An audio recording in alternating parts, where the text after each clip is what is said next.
ఎప్పుడో చచ్చిపోవలసిన మనలను దేవుడు సజీవుల లెక్కలో ఉంచిన మాట వాస్తవం అంటారా కాదంటారా? ఇంతకీ ఇప్పుడు వాక్యం వింటున్న వాళ్ళు సజీవంగానే ఉన్నారా? ఒకసారి గిల్లి చూసుకోండి. అయితే వినండి, దేవుడు మీ పట్ల ఓ ప్రణాళిక కలిగి ఉన్నాడు. ఎన్ని ఆపదలు, ఎన్ని ప్రమాదాలు మీ జీవితంలో తప్పించబడలేదు, నా జీవితంలో తప్పించబడలేదు. ఒకసారి ఆలోచించండి. ఎన్నిసార్లు వాహనం మీద వెళ్తున్నప్పుడు, రోడ్డు మీద వెళ్తున్నప్పుడు, కారులో వెళ్తున్నప్పుడు, బైక్ మీద వెళ్తున్నప్పుడు, నడుస్తూ వెళ్తున్నప్పుడు ఎన్ని ప్రమాదాలు తప్పలేదు. క్షణంలో ప్రాణం పోవాల్సింది, క్షణంలో యాక్సిడెంట్ కావాల్సింది, క్షణంలో లారీ కింద పడాల్సింది, బస్సు కింద పడాల్సింది, కానీ తప్పించబడలేదు. ఎన్నిసార్లు ఒకసారి ఆలోచించు. ఎందుకు తప్పించాడు దేవుడు? ప్రణాళిక. వింటున్నావా సహోదరి, వింటున్నావా సహోదరుడా? ప్రణాళిక. మోషే చంపబడాలి, తప్పించబడ్డాడు.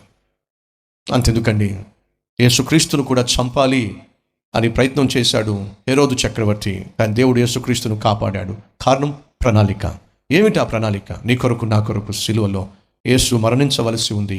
పాప పరిహారార్థ బలిగా నీ కొరకు నా కొరకు సిలువ మీద రక్తము చిందించవలసి ఉంది, క్రయధనము చెల్లించవలసి ఉంది. అది ప్రణాళిక.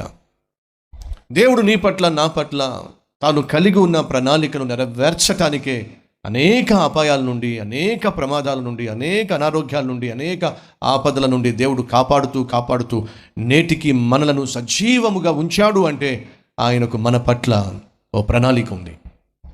ఆ ప్రణాళిక ఏమిటో గుర్తించాల్సిన బాధ్యత నీది.